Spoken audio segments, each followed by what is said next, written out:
This is now in the late 1990s. The world was changing dramatically. Despite my efforts and the efforts of one other person to get the company to change, they wouldn't change.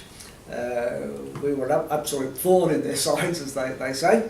I was running a little department at that stage where we had a turnover of $15 million a year, a profit of $5 million out of that 15, and they decided that that wasn't good enough, so they'll get rid of the old guys, which they did.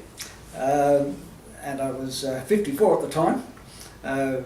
Subsequently, 6 months after they got rid of me and my partner, they sold the department that I ran for $1 million. If I had known, I would have gone out and begged, borrowed and stole the $1 million to buy a company that was returning $5 million in profit per annum.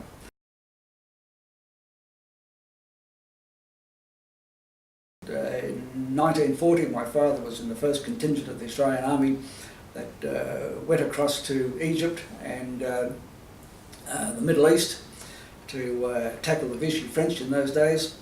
And he came back as a young boy with stories of what he'd seen and so forth. And I wanted to revisit the places that he'd been to 60 years later. So, and that was the reason for doing this trip. So getting on a truck in London, crossing the English Channel, driving across France, Italy, ferry across to Greece, through Greece, down through Turkey, into Syria, Jordan and Egypt. And that was a marvellous trip. When I got home though, my wife, who was still working at that time, asked me, was I going to keep on doing these trips without her? And the answer was very clearly, yes. To which she said, I think I have to retire also and come with you.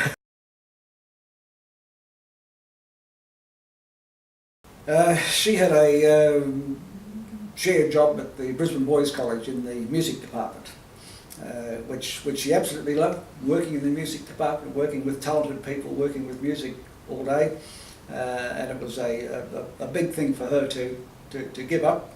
But I think after her first trip away as retired, she was actually asked to go back when we returned from their first trip together to fill in while somebody else went on holidays. And after one day's work back there, she says, I don't know why I'm doing this, I'll see it through, but now that you've retired, you will never go back to work. Oh, I've lost count. The only thing I do recall is at last